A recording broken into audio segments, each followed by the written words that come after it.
बच्चों, centre of mass and centre of gravity collision topic में centre of mass and centre of gravity पिछले lecture में हमने complete बतला दिया था कि किसी भी बॉडी का position of centre of mass and centre of gravity सब क्या होते हैं, सेम होते हैं, सब हमने बतला दिया था। सेंटर ऑफ मास का पोजीशन का formula x coordinate, y coordinate, z coordinate के टर्म में देखा जाता है। एक्स कोऑर्डिनेट का फार्मूला होगा m1 x1 plus m2 x2 plus m3 x3 plus mn xn अपान m1 plus m2 plus m3 plus mn। इसी तरह से वाई सी एम होगा, इसी तरह से जेड सी एम होगा। तीनों फार्मूला क्या होता है, सेम होता है। Position of centre of mass centre gravity same होता है। यूनिफॉर्म बॉडी का सेंटर ऑफ मास उसके ज्योमेट्रिकल सेंटर पे होता है और नॉन यूनिफॉर्म बॉडी का centre of mass heavier portion की तरफ होता है। यहाँ तक बेटा सब कंप्लीट हो गया था। आज सेंटर ऑफ मास पे हम क्वेश्चन सॉल्व कराएंगे, उसके बाद से तब सेंटर ऑफ मास के वेलोसिटी देखेंगे, सेंटर ऑफ मास का एक्सेलरेशन देखेंगे, फिर सेंटर ऑफ मास का नॉन यूनिफॉर्म बॉडी का सेंटर ऑफ मास इंटीग्रेशन से सॉल्व करेंगे और लास्ट में रॉकेट का भी प्रिंसिपल इसी टॉपिक में हम लोग देखेंगे। ठीक बेटा, तो असाइनमेंट में देखें तो सेकेंड लेवल का जो क्वेश्चन है, सेकेंड लेवल का क्वेश्चन नंबर 48, तो 48 number question of second level. Question के लिए परेशान नहीं होने, हम डायग्राम बना दे रहे हैं, मेन डायग्राम ही है।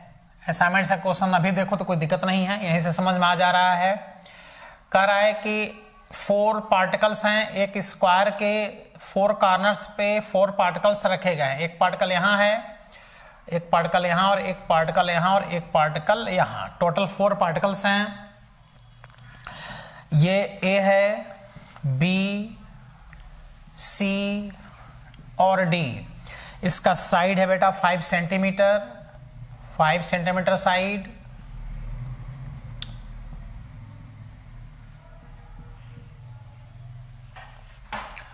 ठीक है, यहां पे जो मास रखे हैं पार्टिकल, इसका मास m है, ये मास है 2m, ये मास है 3m और ये मास है 4m। तो कह रहा है कि find position of centre of मास। इसके सेंटर ऑफ मास का पोजीशन, अच्छा ये 3 डायमेंशनल बॉडी नहीं है, एक प्लेन में है, 2 डायमेंशनल। तो एक्स वाई कोऑर्डिनेट के टर्म में पूछ रहा है position of centre of mass का पोजीशन, एक्स कोऑर्डिनेट और y coordinate. Centre of mass का एक्स सी एम फाइंड करना है और वाई सी एम दोनों फाइंड करना है, क्योंकि 2 डायमेंशनल बॉडी है तो एक्स वाई दोनों बनेगा। तो ये दे रहा है 2.5 सेंटीमीटर और ये हो जाएगा 2.5 सेंटीमीटर। फिर दे रहे हैं 2.5 centimetre and 3.5 centimetre, 3.5 centimetre and 2.5 centimetre, 2 centimetre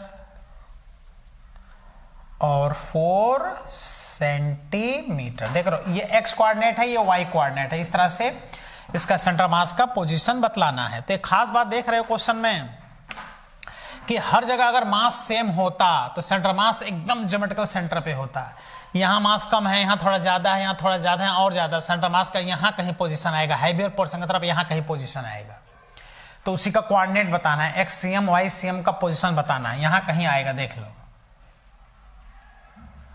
तो यहाँ का सेंटर मास, यही इसका सेंटर मास होगा, तो इसका बताना है एक्स सी एम का कोऑर्डिनेट और वाई सी एम का कोऑर्डिनेट।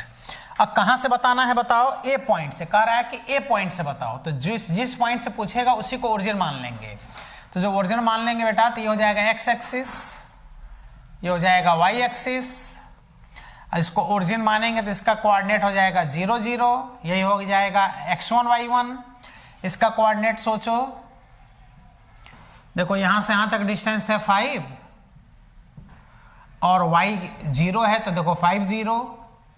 इस पॉइंट का कोऑर्डिनेट होगा 5 5, देखो x का वैल्यू 5, y का वैल्यू 5, तो हो जाएगा 5 5 सब सेंटीमीटर में। इसका देखो y का वैल्यू 5 है और x का वैल्यू इसमें 0 है, तो इसका कोऑर्डिनेट हो जाएगा 0 और 5। तो ये हो गया बेटा m1 m2 m3 m4, x1 y1 x2 y2 x3 y3 x4 y4। कुछ आया समझ में? तो कितना आसान, XCm M1 X1 plus M2 X2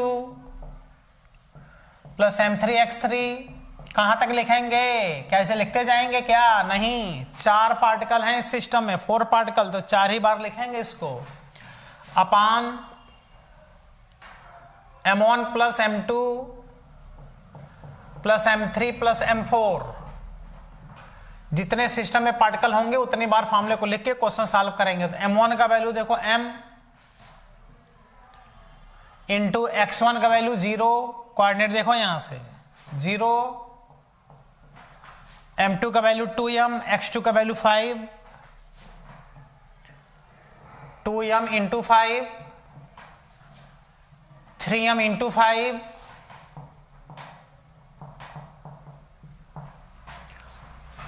4m into 0,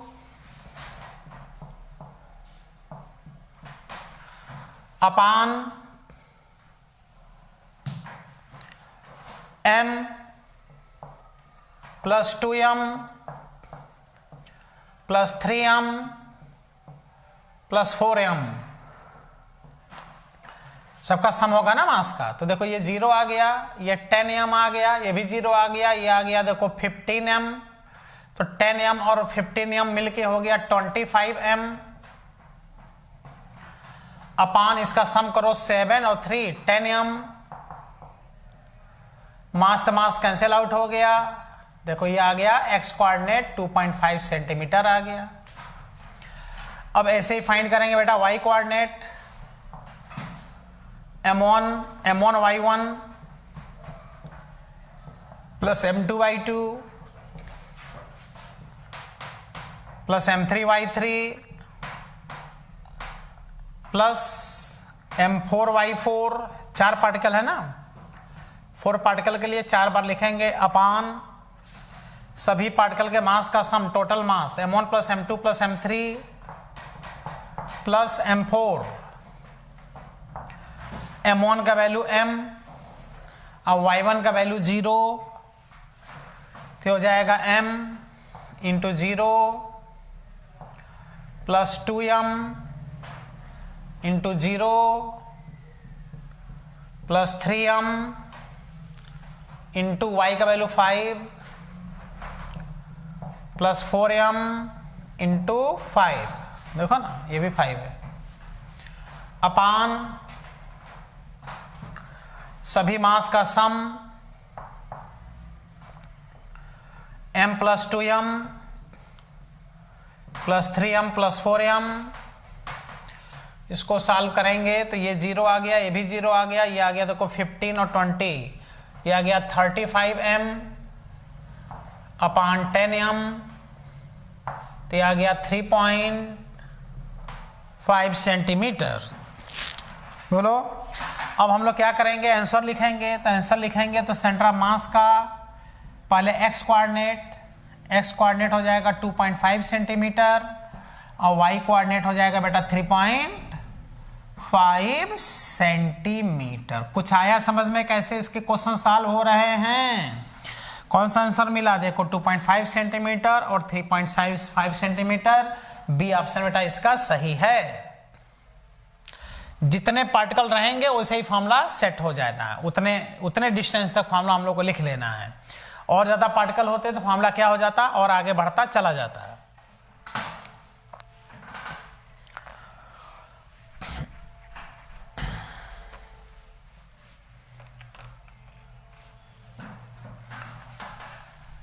चलो सेकंड लेवल का नेक्स्ट क्वेश्चन करते हैं।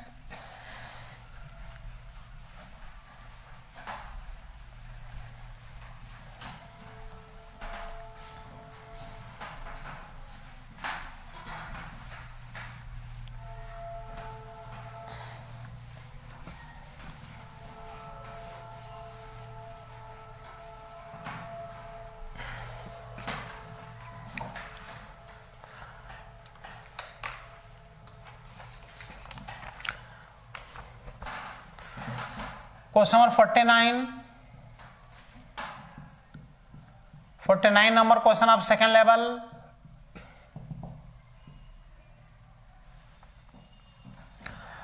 Find position of the centre mass of A given particle system from 1 kg mass. 1 kg मास निकालना है, सेंटर मास का पोजीशन, डायग्राम बनाते हैं, खुद ही क्वेश्चन समझ में आ जाएगा, असाइनमेंट से क्वेश्चन देखने की आवश्यकता नहीं पड़ेगा। ये क्वेश्चन देखो दिया है। अब एक ट्रायंगल बनाया है, यह ट्रायंगल, ये ए पॉइंट है, बी पॉइंट, सी पॉइंट। देखो यहां लिखा है स्पष्ट ए बी सी, ये साइड है एल, ये भी एल, ये भी एल। यहां पे जो पार्टिकल है इसका मास है 1 kg, ये जो पार्टिकल है इसका मास है 2 kg और इसका मास है 3 kg। तो देखो ये साइड एल है, इक्विलेटरल ट्रायंगल है, तो सेंटर मास का पोजीशन बताना है। तो पोजीशन जाहिर है कि ये प्लेनर है, एक प्लेन में ऐसे रखा गया है, तो एक्स कोऑर्डिनेट और वाई कोऑर्डिनेट दोनों फाइंड करेंगे। Position of centre of mass का पोजीशन एक्स कोऑर्डिनेट और वाई कोऑर्डिनेट फाइंड करना है। तो देखो इधर मास ज्यादा है, इधर कम है, तो सेंटर मास का पोजीशन कहीं यहाँ आएगा, यहाँ आएगा सेंटर मास का पोजीशन। तो एक्स और वाई दोनों कोऑर्डिनेट हम लोग को फाइंड करना है। देखो ऑप्शन जो दिया है ये दिया है इस तरह से 7l/12 और 3√3l/12, ये ए ऑप्शन। बी ऑप्शन में दिया है 3√3l/12 और 7l/12। सी ऑप्शन 7l/12 और √3l/12। डी ऑप्शन 6l/7 और 12l/7। देख रहे हो कैसा आंसर दिया है। ये देखो सेंटर मास का एक्स पोजीशन है, वाई पोजीशन, एक्स वाई से दे दिया है। 3 पार्टिकल सिस्टम है, फॉर्मूला चलेगा m1x1 + m2x2 + m3x3 अपान m1 + m2 + m3।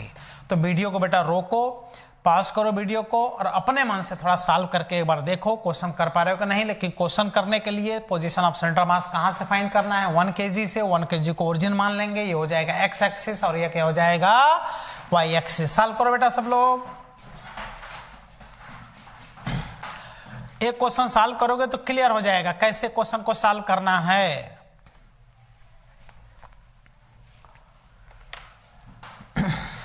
तो देख रहे हो क्या करेंगे, इसको मान लेंगे एक्स एक्सिस और ये हो जाएगा वाई एक्सिस, ये हो जाएगा ओरिजिन। ओरिजिन का कोऑर्डिनेट बेटा 0 0, ये x1 y1 0 0, इसका कोऑर्डिनेट बताओ।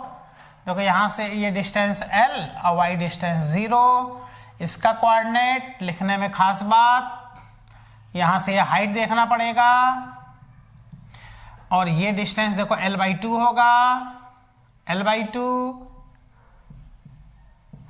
और ये वैल्यू फाइंड करना पड़ेगा, ये y फाइंड करना पड़ेगा ये। तो इसको फाइंड करने के लिए ये एंगल कितने डिग्री होगा, 60 डिग्री और ये l/2 है, बोलो। तो y फाइंड कर लें। tan 60 बराबर perpendicular upon base, tan 60 is equal to perpendicular upon base. tan 60 का वैल्यू √3 इंटू ये इधर आ गया तो √3l/2, ये हो गया y का वैल्यू, यहां से यहां तक का ये, बोलो। जब ये हो गया तो इसका कोऑर्डिनेट जब हम लोग लिखेंगे, इसका कोऑर्डिनेट इस पॉइंट का, तो देखो ये हो गया l/2 कामा और y यहां से यहां तक जो हाइट आया ये आया l √3/2। अब बस हिसाब एकदम पुट है, वैल्यू पुट कर देना फॉर्मूले में। यह है m1 m2 m3 x1 y1 x2 y2 x3 y3। कुछ आ रहा है समझ में, वैल्यू पुट कर लो। XCM m1 x1 plus m2 x2 plus m3 x3 अपान m1 plus m2 plus m3,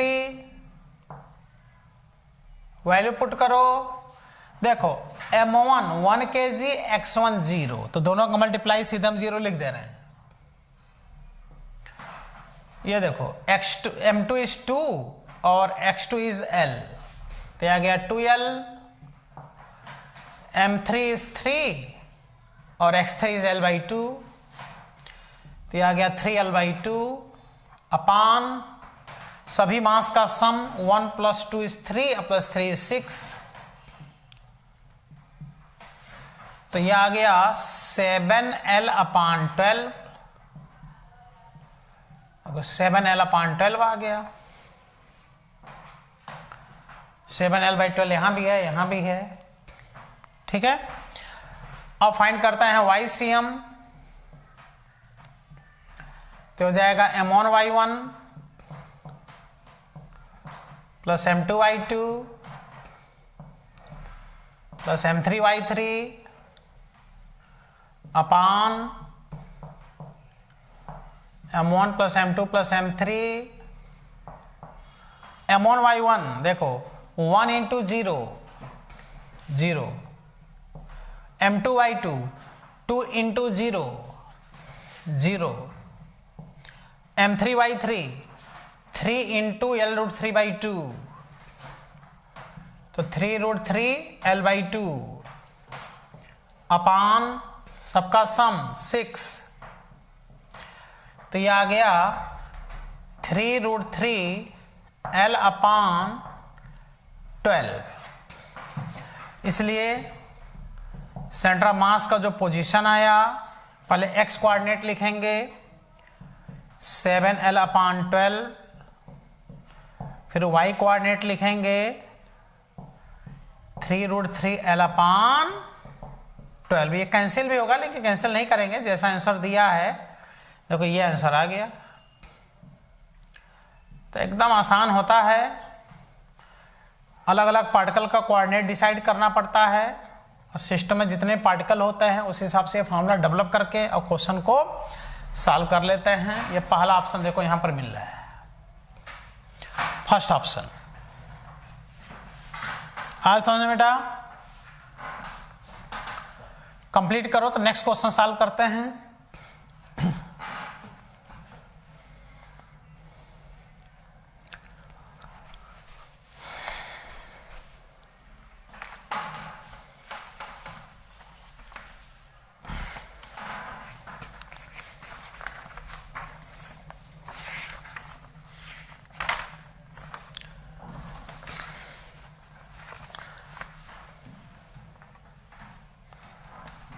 मिटाते हैं इसको।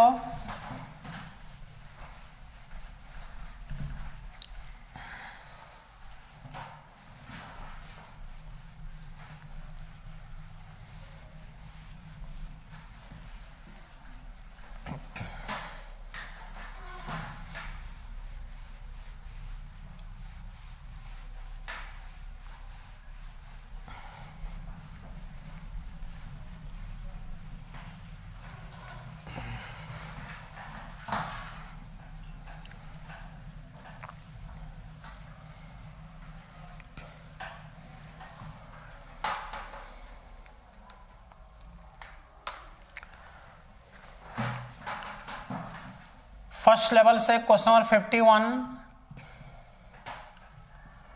51 number question of first level, और ये क्वेश्चन कंपटीशन में आया है नीट एग्जाम 2020 मेडिकल एग्जाम में। देखो ये पूछा है,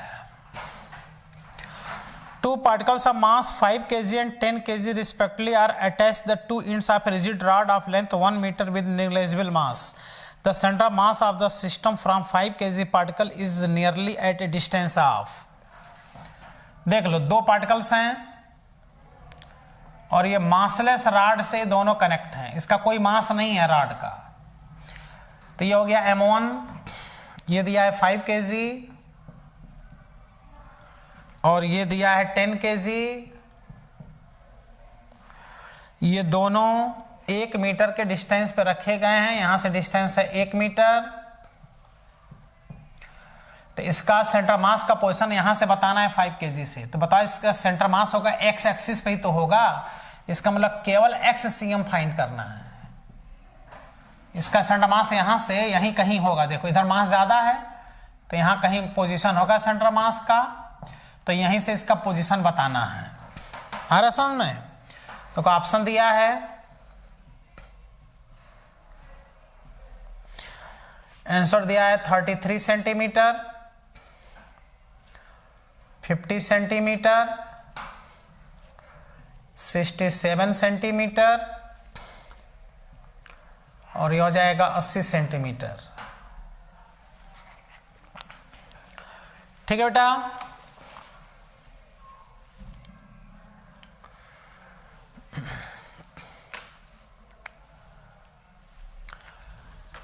तो आओ सॉल्व करते हैं। अब क्या करेंगे बताओ? यहां से बताना है इसका पोजीशन यहां से। तो यहां पे x का वैल्यू 0 होगा और यहां x का वैल्यू कितना हो जाएगा 1 मीटर। बोलो, इसका कोऑर्डिनेट होगा 0 0, इसका कोऑर्डिनेट होगा 1 0, लेकिन आंसर सेंटीमीटर में देना है। तो 1 को लिख दो 100 सेंटीमीटर और 0 सोचो 1 मीटर आंसर सेंटीमीटर में देना है तो इसको 100 लिख दो, कोई बात नहीं। अब कितना आसान है बताओ, खुद से सॉल्व करो इसको। पहले देखो XCM सिस्टम में 2 पार्टिकल हैं तो लिख देंगे M1x1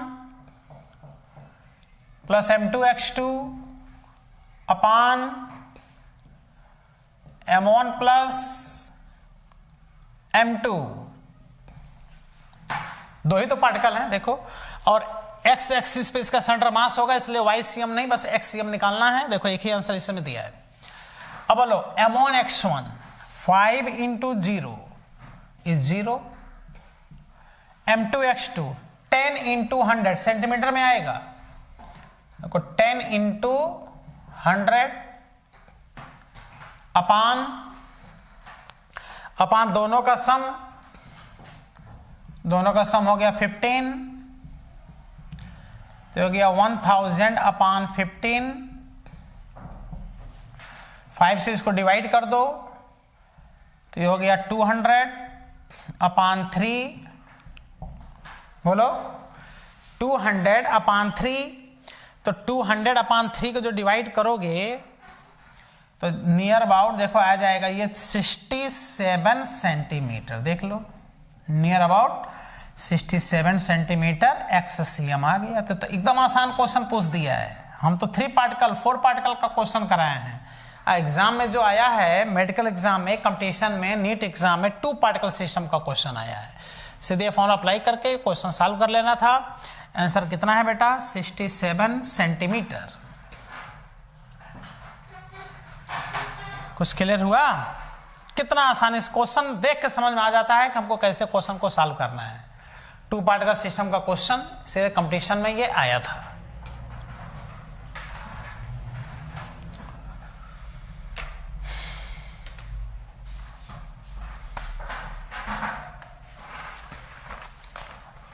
कंप्लीट करो।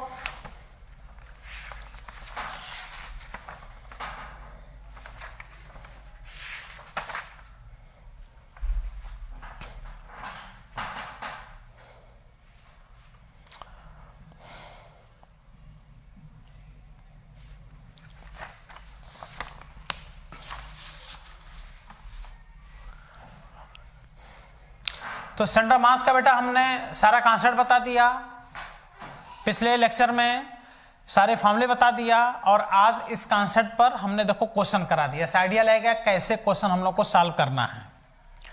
अब अगले टाइम पे इस पे एक और इंपॉर्टेंट क्वेश्चन कराएंगे। उसके बाद से सेंटर मास की वेलोसिटी बताएंगे, सेंटर मास का एक्सेलरेशन बताएंगे। ये सब सारे कॉन्सेप्ट बता करके तब आगे बढ़ेंगे। फिर नॉन फाउंड बॉडी बताएंगे और लास्ट में रॉकेट का प्रिंसिपल आ जाएगा। अब थोड़ा सा और टॉपिक बचा हुआ है, उस वजह से फिनिश हो जाएगा टॉपिक। उसके बाद से चलेगा उधर वर्क, पावर एंड एनर्जी, फिर circular motion, rotational motion, gravitation. ये सब वेरी इंपॉर्टेंट टॉपिक अभी मैकेनिक्स में है। आगे थोड़े बड़े बड़े टॉपिक भी हैं। ठीक बेटा, थैंक यू।